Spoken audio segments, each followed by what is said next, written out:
눈이 많이 와서 늘 아마도 유튜브로 예배 드리는 분들이 많을 것 같습니다. 길이 꽁꽁 얼어붙었습니다. 첫날 첫눈이 왔는데 영하로 떨어져서 바닥이 상당히 미끄럽고 거동하기 불편할 텐데 여전히 발걸음 위에도 하나님이 함께해 주시기를 간절히 축복합니다. 오늘 본문의 말씀을 통하여서 또 우리가 함께 하나님의 은혜에 나아가기를 원합니다. 사람들은 본능적으로 많은 것을 소유하는 것을 원합니다. 때때로 그런 그 본능에 의하여서 죄를 범하며 살기도 합니다. 하지만 그 욕심을 어떻게 극복하느냐에 따라서 성경은 진정으로 부유한 삶을 살 수 있다라고 하는 것을 우리에게 가르쳐 주고 있습니다. 그래서 오늘 이 말씀을 통해서 가난한 사람과 고난에 함께 동참하면서 나눔을 실천할 수 있는 성도가 되기를 간절히 축복합니다. 사람들은 가난한 사람들을 되게 가까이 하려고 하지 않습니다. 자신에게 유익이 되지 않고 손해를 끼친다라고 생각하기 때문입니다.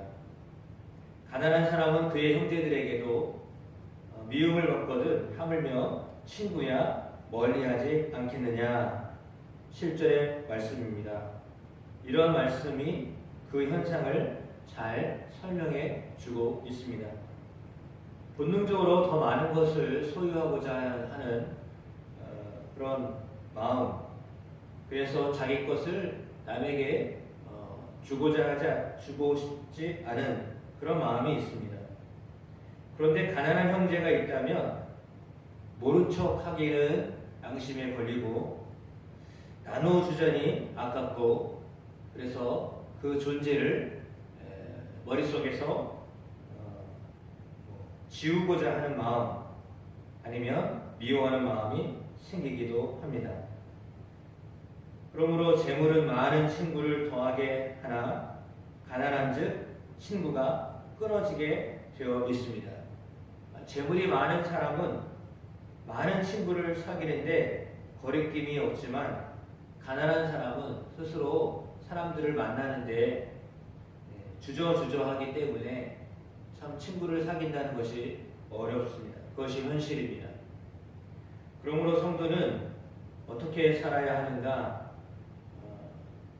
부지런함으로 게을림을 멀리하고 성실한 삶을 살아야 한다라고 잠언 6장 10절로 11절에 우리에게 권면하고 있습니다. 그러니까 어떻게 보면 성경이 말하고 있는 가난한 자를 면안할 수 있는 그냥 가장 기본적인 우리의 삶의 태도는 게으르지 않는 것입니다. 부지런한 것입니다. 성실하게 하루하루의 삶을 사는 것입니다. 그렇게 살아야 된다라고 말씀하고 있습니다. 그래서 세상은 이렇게 가난한 자를 심지어 미워하는 그런 현실을 가지고 있습니다. 그런데 예수님이 이 땅에 오셔서 그 가난한 자를 불쌍히 여기셨다라고 하는데 큰 은혜가 있습니다. 가난한 사람을 만나셨습니다. 가난한 사람을 불쌍히 여기셨습니다. 우리가 잘 알고 있는 예수님의 모습은 그렇게 없는 사람들을 발시하지 아니하시고 그들을 미워하지 아니하시고 그들을 긍휼히 여기셨습니다. 예수님이 의인을 위해 이 땅에 오신 것이 아니라 죄인을 위해 이 땅에 오셨다라고 말씀하셨고, 이사야서 말씀을 회당에서 전파하실 때 그 말씀이 지금 이루어졌다라고 말씀하셨는데, 가난한 자에게 복음이 전해지도록 이 땅에 오신 분이 예수님이십니다. 그들에게 사랑을 주시고 부유한 사람이 되게 하시려고 이 땅에 오셨습니다. 영원한 사망에 처할 수밖에 없었던 우리를 위하여서 하늘의 영광을 버리고 이 땅에 오셨습니다. 당신이 가지셨던 부요하심을 이 땅에 오셔서 몸을 가지고 가장 낮은 자리에 오셨습니다. 그리고 가난한 목수의 가정에서 그의 삶을 사셨습니다.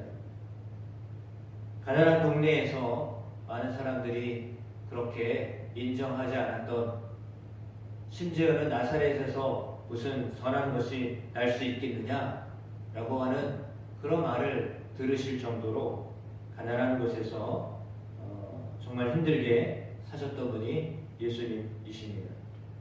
그래서 그 누구보다도 가난한 사람의 마음을 알고 계십니다. 죄인이었던 우리들, 하나님의 자녀가 되는 권세를 얻도록 하기 위하여 당신의 부요함을 우리에게 나누어 주셨습니다.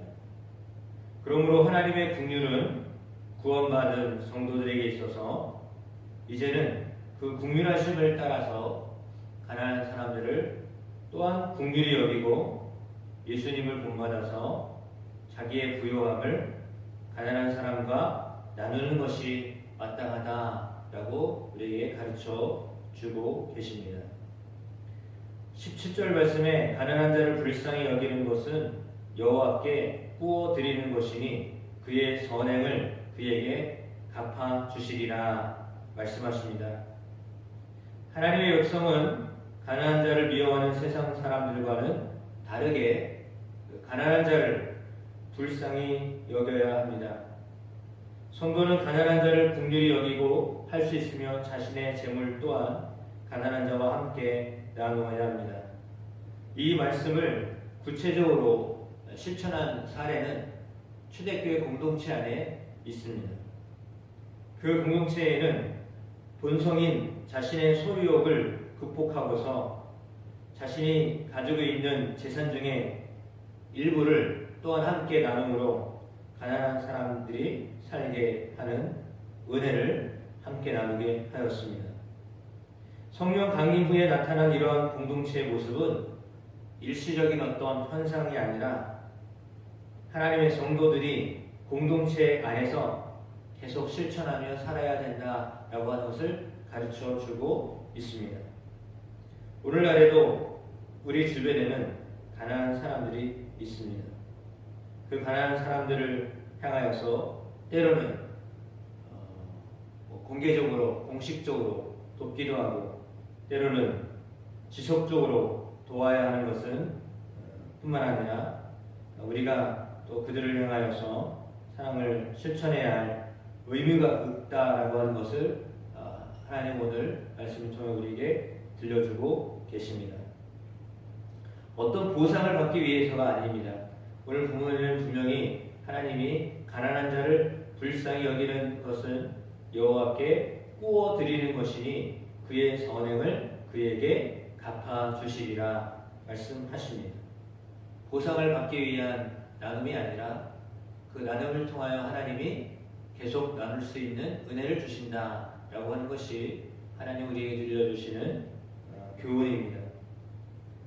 감사하는 차원에서 하나님이 내게 주신 은혜가 너무 감사하여 나눌 수 있는 것에 동참한다는 것은 하나님의 은혜에 대한 감사의 표시입니다.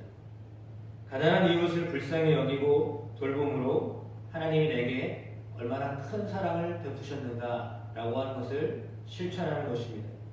그 사랑을 세상에 널리 전해야 하겠습니다. 누가복음 12장 34절에 예수님은 재물이 있는 곳에 그 사람의 마음도 있다라고 했습니다. 보물이 있는 곳에 그 사람의 마음이 있다라고 말씀하셨습니다. 우리의 재물을 움켜쥐지 않고 흩어 부재함으로 자신의 마음이 세상에 속하지 아니하고 천국에 있음을 증명해야 하겠습니다. 오늘 본문을 통하여서 하나님이 우리에게 들려주셨던 말씀처럼 우리가 이 계명을 잘 지켜 하나님 앞에서 하나님의 사람으로 쓰임받는 아름다운 삶이 되기를 주님의 이름으로 축복합니다. 세상은 가난한 자들을 미워하고 멸시할지 몰라도 하나님은 가난한 자들의 편에서 함께 하십니다. 따라서 우리도 하나님 편에서 가난한 자와 함께하는 그런 공동체를, 아름다운 공동체를 이루어가는 우리 모든 믿음의 성도들이 되기를 주님의 이름으로 축복합니다. 마음이 가난한 자 복이 있다 라고 말씀하셨고, 또 다른 본문에서는 가난한 자가 복이 있다 라고 말씀하셨습니다.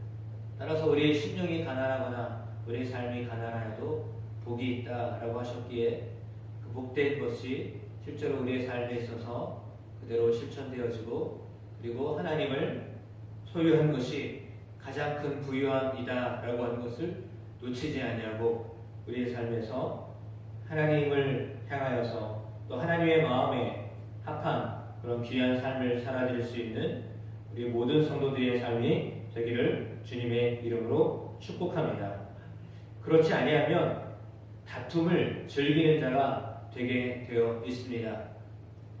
다투기 때문에 재판을 해야 하고, 다투기 때문에 온갖 어려움을 경험해야 합니다.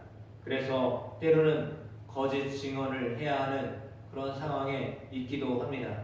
그러나 그 모든 것에서 하나님이 우리를 자유케 하기 위하여 이 땅에 오셨습니다.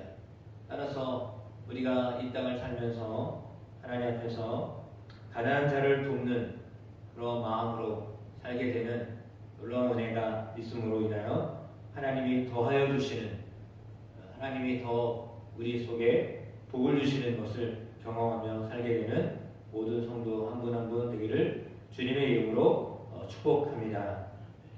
지혜를 얻는 자는 자기 영혼을 사랑하고 명철을 지키는 자는 복을 얻느니라 라고 하였습니다. 참된 지혜가 무엇이겠습니까? 참된 지혜는 하나님을 사랑하고 또한 내 이웃을 내 몸처럼 사랑하는 것입니다. 그렇게 사랑할 때 결국은 자기 자신의 영혼을 사랑하게 될 것이요, 또한 그것을 지키는 사람은 복을 얻게 될 것입니다. 그런 은혜가 항상 우리 가운데 있게 되기를 주님의 이름으로 축원합니다.